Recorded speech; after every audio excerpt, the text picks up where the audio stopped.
नमस्कार। आज मैं जो वीडियो दे रहा हूँ आपको,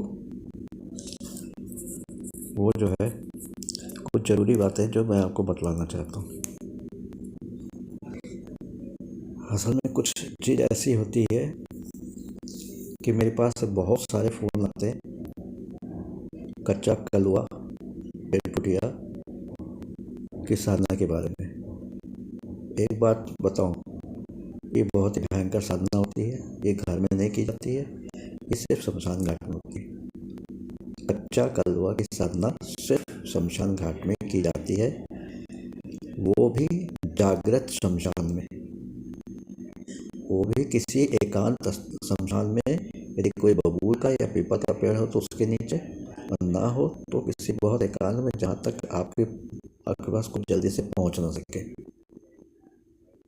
तो वहाँ पर कच्चे कलवे का होता है। और कच्चे कलवे का जो विधि मैंने बताया है वही प्रोसेस होता है, लेकिन एक उसमें सबसे बड़ी चीज़ होती है। सबसे बड़ी चीज़ ये होती है कि आप जो है किसी नवजात शिशु या 1-2 साल का कोई शिशु हो जिसको ज़मीन में गाड़ा गया हो, उसकी आपको जीभ काट लेनी है।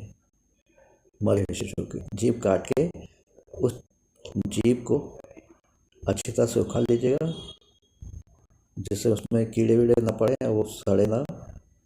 सुखाने के बाद उसमें 2 छेद करके और काले धागे से वो करके, जैसे ताबीज पहनते हैं वैसे अपने गले में धारण कर लीजिएगा, मतलब सीने तक आ सके जिससे कोई देखे ना। उस जीभ को पहन के आपको कच्चा कलवे की साधना करनी है। कच्चे कलवे की साधना जो होती है, कम से कम,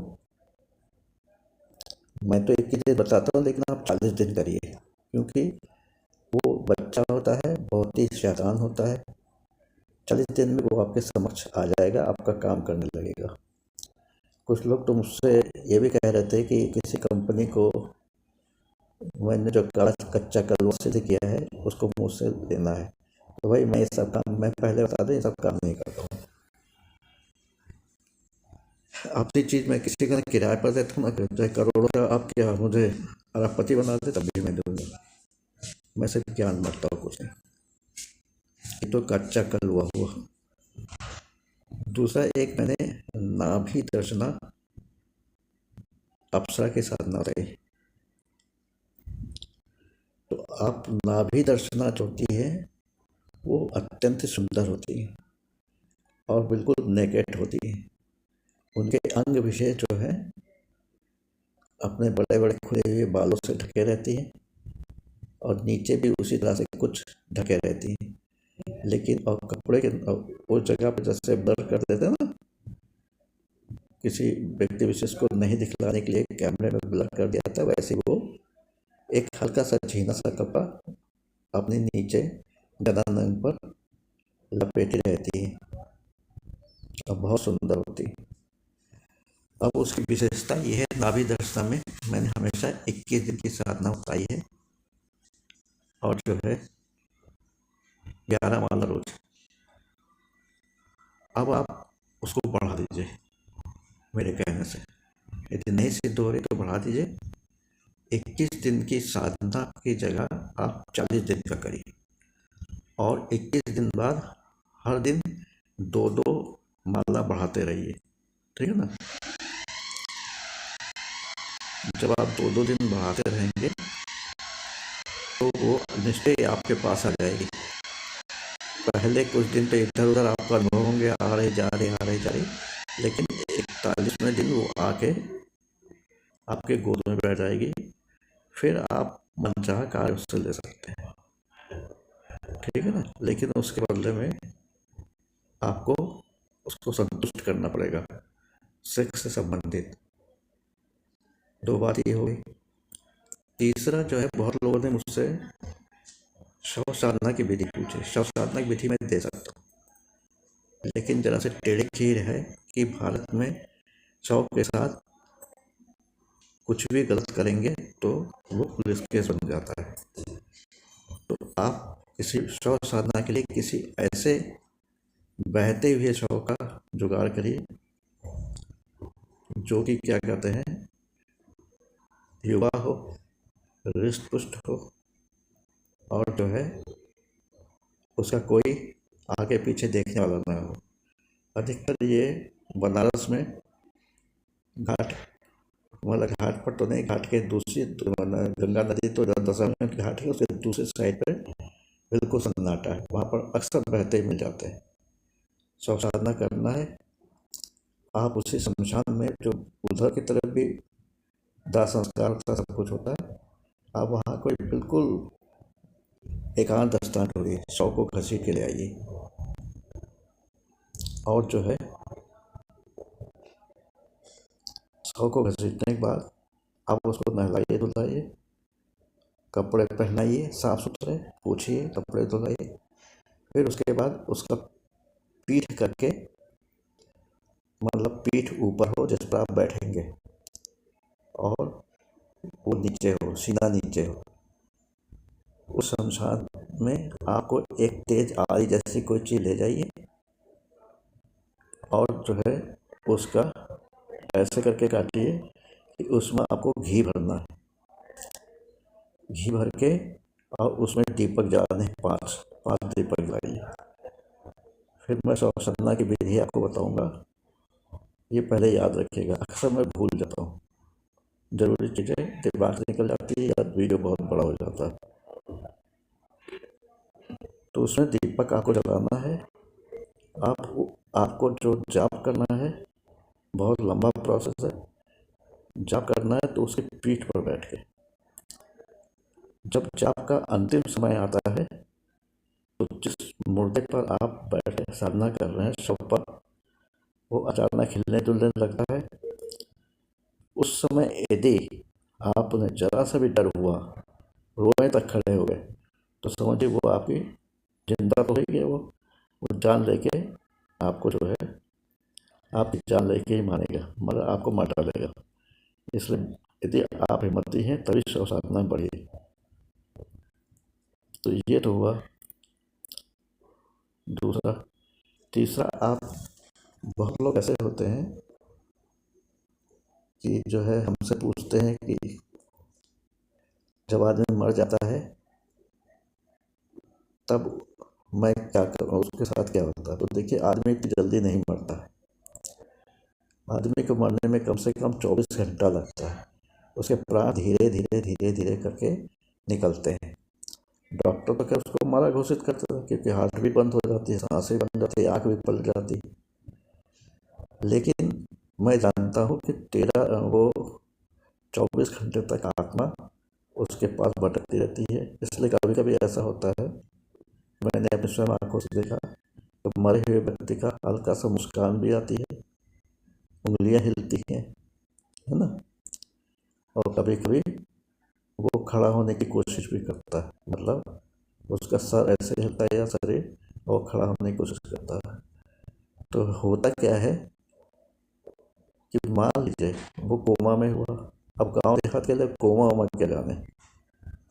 अब वो लाश आई घर में, कह दिया लाश है, कुछ तो देखा, 24 घंटे इंतजार नहीं किए, और उसको उठा के उन्होंने जला दिया। जिंदा ही जल जाता है वो, उसमें आत्मा शेष रहती है। आत्मा निकलने पे देर लगता है। फिर वो आत्मा 13 दिन तक उसी घर में, जहाँ पर उसकी बॉडी रखी रहती है और जला दिया गया, वहीं पर वो रहती है। वो बार बार, जब तक बॉडी घर में रहती है, बार बार कोशिश करता है कि मैं इस बॉडी में आ जाऊं। तो बॉडी के जलने के बाद भी वो ये सोचता है कि ये मेरे शरीर के साथ क्या हो रहा है और मैं अंदर क्यों नहीं जा पा रहा हूँ। जब उसकी अग्नि दी जाती है तब भी वो तड़पता है जाने के लिए। इसलिए कभी कभी बॉडी अचानक खड़ी भी हो जाती है, या जैसे आग लगाई तो फट से लोग वो जिंदा होके बाहर आ जाता है चिता से। तो लोग वह कहते हैं कि ये, इसकी उम्र नहीं थी इसलिए वापस आ गया, है ना। और वास्तविकता ये है कि आदमी वो मरा ही नहीं था, कोमा में था। लोगों ने जल्दबाजी में उसको हो गया, जैसे उसको अग्नि ने वो किया, वैसे ही वो घबरा के आंखें खोला और देखा कि अरे वो तो चिता पर है, तो तुरंत जो है क्या करते हैं, वहाँ से कूद के किसी तरह से वो बाहर निकल जाता है। कुछ लोग वहाँ पर होते हैं कि जो है जैसे ऐसा देखते हैं तो उसको डंडे वंडे से फिर से उसे आग में झोंक देते हैं, लेकिन बेचारे को जिंदा ही जलना पड़ता है। तो आत्मा जो है 24 घंटे के बाद शरीर से धीरे धीरे निकलती है, तब वो मरा हुआ होता है, लेकिन वो कोशिश करती रहती है अपने शरीर के अंदर जाने की। उसके बाद 13 दिन तक घर में रहती है, और वो चाहे आपके पिताजी हो, माताजी हो, दादा हो, ससुर हो, चाचा ताई कोई भी हो, तो ये समझिए वो जब वो मर गए, आपने डॉक्टर ने डिक्लेयर कर दिया, बॉडी को आप शमशान घाट ले जा रहे हैं, तब वो बॉडी या उनकी आत्मा ना आपके चाचा रही, न दादा, न मामा, न चाचा, न चाची, न भाई, न बहन, कुछ भी नहीं। वो सिर्फ एक भूत है ना, भूत है, और उसके साथ आपका कोई संबंध नहीं है। इसलिए मेरा तो ये है कि जब मैं मरूं तो मेरे पास रोना गाना नहीं, जैसे मुझको मोह पैदा हो और मैं शरीर में घुसने का प्रयत्न करूं, है ना। बहुत रोते छटपटाते हैं, वो भी बेचारा परेशान होता है कि अरे ये रो क्यों रहे हैं, और ये मैं नीचे क्यों पड़ा हुआ, मैं हिल डोल क्यों नहीं रहा हूँ। सब तड़प हो तो उसको क्या मालूम कि वो मर गया, लेकिन वो भूत बन जाता है। और भूत जो है साधारण होते हैं। भूत तो आपको, जो भूतों की साधना करते हैं वो जानते हैं कि बस शमशान घाट में जाइए और भूत के मंत्र पढ़िए, वो आपके पास हाजिर हो जाएगा। सही में हो जाता है, नहीं भी होता है तो अप्रत्यक्ष रूप से आपके साथ साथ आपके घर में चला आता है, और एक बार आ गया तो भयंकर बवाल शुरू हो जाता है घर में। दूसरी बात ये है, जो एक्सीडेंटल मौत होती है अचानक, उसको, या जो लावारिस लाशें होती हैं, वो मरने के बाद प्रेत बन जाते हैं। प्रेत बन जाते हैं, और वो प्रेत बहुत शक्तिशाली होते हैं। अब वो जो पूरे वायुमंडल में नीचे, भूस्तरीय वायुमंडल में वो घूमते रहते हैं, शमशान घाट में विशेषकर रहते हैं। तो जिस शमशान घाट में यदि कोई मंदिर ना हो, वहाँ कोई अघोरी ना रहता हो, तो समझिए वो शमशान घाट जो है मतलब स्कैरी है, हॉरर है, हॉन्टेड है। वहाँ पर हजारों लाखों की संख्या में आत्माएं हैं, और जिस शमशान घाट में अघोरी रहता है, या महाकाल भैरव या माँ काली के कोई मंदिर होगा, तो वो जो है जागृत होगा, लेकिन आपको पूजा करने पहले 5 लोगों को पंचोपचार से पूजन करना है। सबसे पहले महाकाल भैरव, फिर बेताल होते हैं, फिर मशान होते हैं, समझे ना, फिर प्रेतराज होते हैं, उसके बाद जो है अघोरी होते हैं, 5 लोग। इन 5 लोगों के पंचोपचार से पूजन करके ही आप बामार्गी साधना कर सकते हैं, ठीक है ना। इतना तो हो गया है। यक्षिणियाँ वायुमंडल में ही रहती हैं। यक्षिणी की साधना बहुत जल्दी हो जाती है, यक्षिणी हो जाती है। अब भैया बहुत लोग कहते हैं मेरे पर माँ काली आ रही, अब वो झूमने झामने लगते हैं। नहीं, माँ काली या अन्य कोई सुपर पावर, मतलब हमारे कोई भी देवी देवता या माँ काली या 10 महाविद्या में कोई किसी पर भी नहीं आती, किसी पर भी, है ना। सिर्फ वो जो है उनके जो गण होते हैं, जिसे हम लोग सरकारी भाषा में चपरासी कहते हैं, जो उनका सब काम करते हैं, उनमें भी शक्तियाँ होती हैं। वो, या जो आसपास के भूत प्रेत होते हैं, जो किसी तरह से बहाना दे के उनके शरीर में चले जाते हैं, और माँ काली या किसी भी देवी देवता का नाम लेके अपने को पूजा करवाने लगते हैं। और खाने को तो उनको माल मिलते ही है। मान लो देवी आ गए, देवी को पूजने के लिए 500,000 लोग आ गए, तो कुछ ना कुछ तो लाएंगे, वो खा के वो तृप्त हो जाते हैं, वो भूखे प्यासे होते हैं।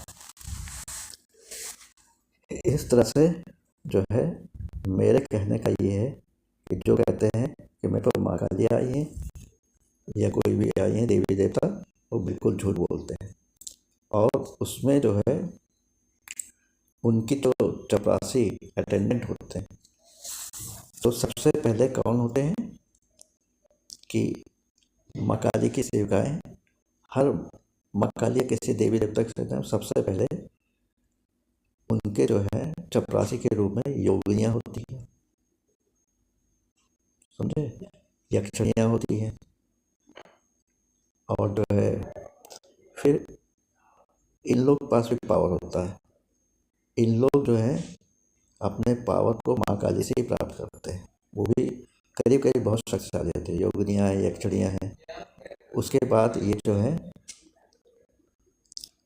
सब देवी देवियों के देवताओं की चेटिका होती है। चेटिका चेटिका चेटिका होती है।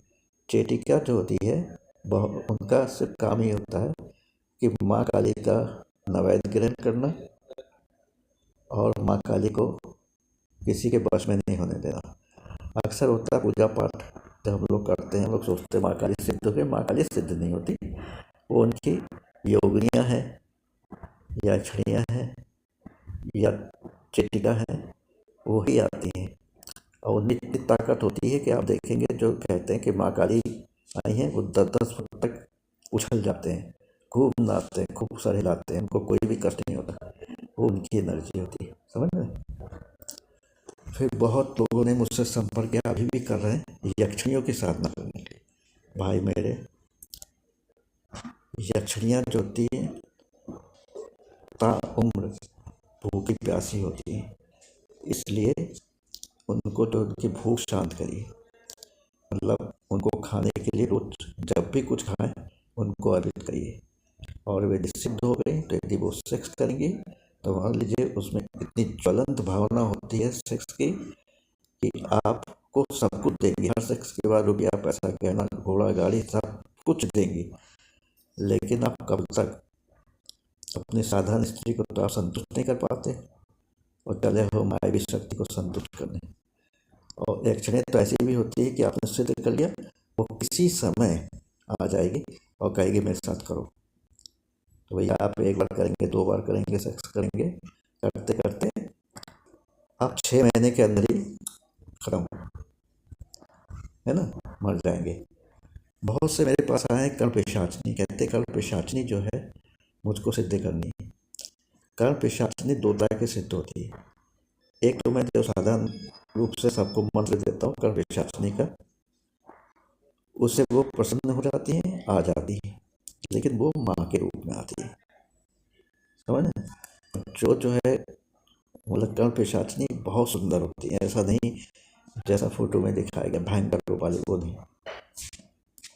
दूसरा जो विधि है वो होती है 40 दिन तक आपको जो है जब प्यास लगे अपना पेशाब पीजिए, जब भूख लगे अपना मल खाइए।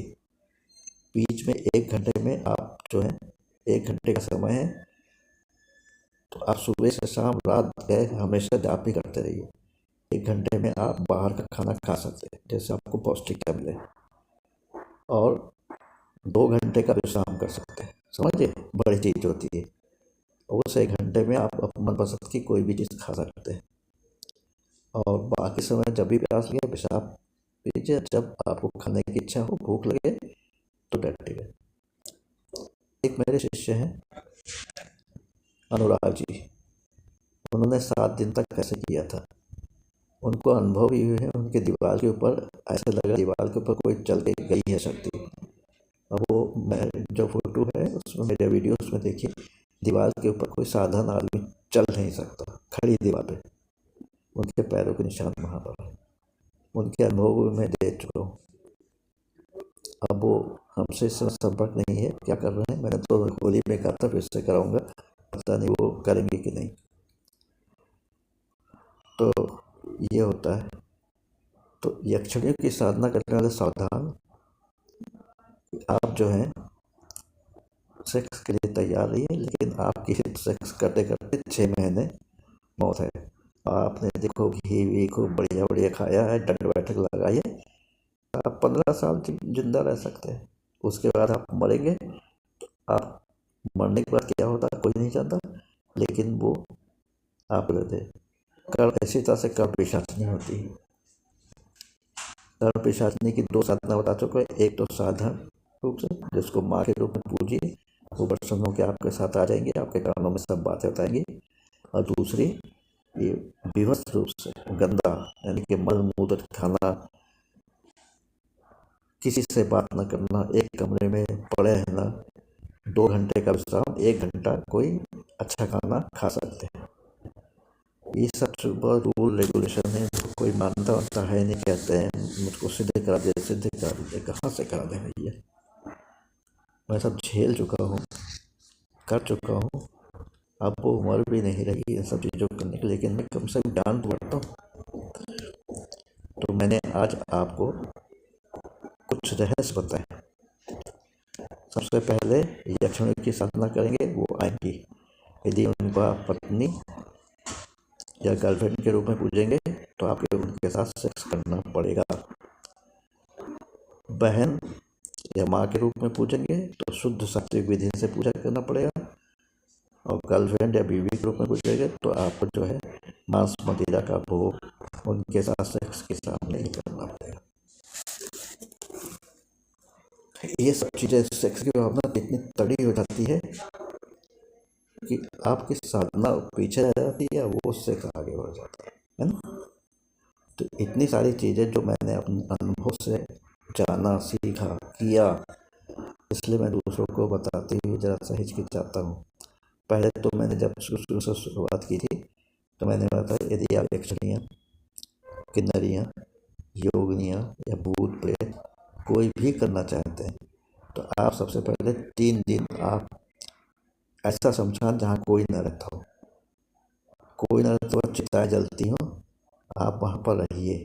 और वहाँ रह के जो है आप जो शमशान जहाँ पर दाह संस्कार होता है उसके कपड़े जो पड़े होते हैं, उन कपड़ों को पहन के जो उनका बिस्तर या चादर या रजाई कुछ भी हो उस पर आप सोइए 3 दिन तक, और वीडियो बनाइए पूरा।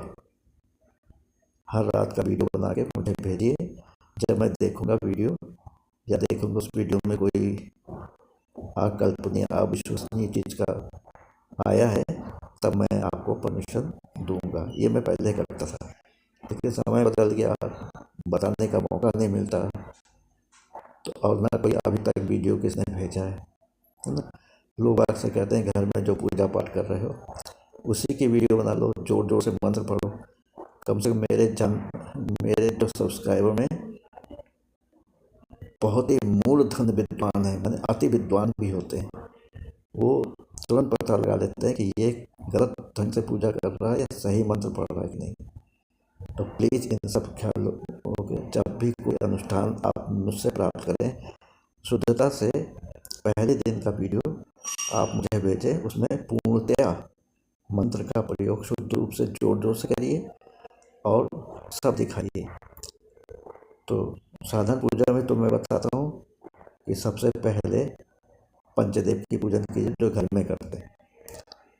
उसके बाद आप जो है आवाहन करिए जिस देवी देवता का पूजा करने जा रहे हैं। उसके बाद जो है पंचोपचार का पूजन करिए, और बीच में जो है गुरु का आप श्रेष्ठ हो तो गुरु का भी फोटो लगा के उनको भी पंचोपचार से पूजन कीजिए। तो सबसे पहले पंचदेव, फिर गुरु पूजन, उसके बाद देवी देवता जिसकी पूजा करना चाहते हैं पंचोपचार। ये तो घर गृहस्थी में जो रह के करते हैं कमरे में। और जो शमशान में रहते हैं सबसे पहले रेकी कर लीजिए, कौन सा शमशान आपके उपयुक्त है। अभी कुछ दिन पहले एक मेरे सब्सक्राइबर मेरे शिष्य बने और उन्होंने शमशान साधना करना चाहा, वो भी कच्चा कलवा। नहीं भैया, मेरे विधि विधान के अनुसार वो वहाँ गए और उन्होंने गलती किया कि वहीं गांव से ही 2-3 लोगों को बुला के अपने हाथ से कर लेते। जमीन को मतलब साफ कराया और उसमें दीपक रखने के लिए गड्ढे खुदवाए। 2-3 लोग आए थे, 100-100 रुपये दिए, शायद नोट सबके सामने दिखा देंगे। वो गांव वाला तो गांव वाला, शराब भी सब पिया, उसने जाके और लोगों को बता दिया। सब लोग रुपए लूटने के चक्कर में आ गए। कम से कम 50-60 लोग और मरने मारने की धमकी देने लगे, तुम यहाँ पूजा कैसे कर रहे हो, है ना। और रुपये छीनने को से किसी तरह से वो जान बचा के भागे। उसके बाद से वो शमशान घाट नहीं गए कच्चे कलुआ के, उनकी मनोकामना अधूरी रहेगी। कच्चा कलुआ वो 3 माला से जपा था उन्होंने, 3 माला में इतना बवाल हो गया। तो यदि वो वहाँ हट करके बैठते हो तो जो भी पूजा करने जाए तो वो भैया ये ध्यान रखें कि शमशान घाट, जो नीरव शमशान घाट होते हैं, वो जो है गांव के आसपास उसके बहुत सारे गांव घर बने होते हैं, तो वहाँ के लोग जो है पूजा करने नहीं देते। 2-3 वाकया हो चुका है, महाराष्ट्र से भी हो चुका है। आसाम का बेचारा गया था अपने इलाके में पूजा करने, उसकी भी पूजा भंग हो गई। इधर अनुराग फ्रांसिस जो है वो का पिशाचनी की पूजा कर रहा था शमशान घाट में, वहाँ भी रोक टोक शुरू हो गई, लोग बाग भगाने लगे। वहाँ भी उसने थोड़ी सी पूजा करा, फिर उसको छोड़ दिया। बाकी पूजा फिर मैंने घर पे एकांत कमरे में कराई थी, वही मलमूत्र खा के पी के उसने किया था 7 दिन। तो आप लोग सोच समझ के कदम उठाइएगा। बताने को ज्ञान तो मैं बहुत दे सकता हूँ, लेकिन पूरा करना वाला भी चाहिए। इसी के साथ मैं वीडियो को ऑफ कर रहा हूँ। आशा करता हूँ कि आप लोग जो है मेरे कहे पर चलेंगे और जो है मुझसे आशीर्वाद लेके श्रेष्ठ तांत्रिकों की श्रेणी में आ जाएंगे। आपको निम्न स्तर का तांत्रिक, उच्च कोटि का तांत्रिक बना, क्योंकि मेरे पास इतनी साधनाएं कि शायद ये जन्म में आप ना कर सके। तो इससे पहले कि मैं वीडियो बंद करूं, आपसे कहता हूँ मेरी जो भी वीडियो आया करे अच्छी तरह देखिए। यदि कोई मंत्र पढ़ता हो तो उसको किसी डायरी में नोट कर लिया कीजिए, है ना। जैसे कि मैं अपने गुरुजी के शुभ वचन को अपनी डायरी में नोट करके कागज में जैसे भी मौका मिलता कर लेता, डायरी में नोट कर लिया कीजिए। और यदि आप बिल्कुल नए हैं, साधना करना चाहते हैं बामाल की साधना, तो मुझसे पर कांटेक्ट करिए। और जैसे कि मैंने बताया, फिर से मैं शुरू करूँगा, 3 दिन का वीडियो बना के भेजिए, है ना। उसमें संपूर्ण रूप से जो लाश के दाह संस्कार समय कपड़े जो पड़े रहते हैं वो ही पहनिए, पूरा अपने कपड़े उतार दीजिए। जो सोने का कोई सामान, मतलब सोने का मतलब नींद के लिए कुछ बिस्तर पड़ा हो, कोई चादर पड़ी, कोई रजाई पड़ी, उसका इस्तेमाल करिए। और जो है 3 दिन का वीडियो पूरा बना के मुझे भेजिए। जब मैं देख लूँगा तभी आगे बढ़ने की सलाह दूंगा। नमस्कार, जय हिंद, जय भारत। अब ये और भी है हमारे खजाने में, वो धीरे धीरे करके बताऊंगा। जय महाकाल, जय महाकाल भैरव, जय माँ शमशान काली। आपकी कृपा बनी रहे सदैव मुझ पर और मेरे सब्सक्राइबर, मेरे शिष्य पर। नमस्कार, जय हिंद, जय भारत।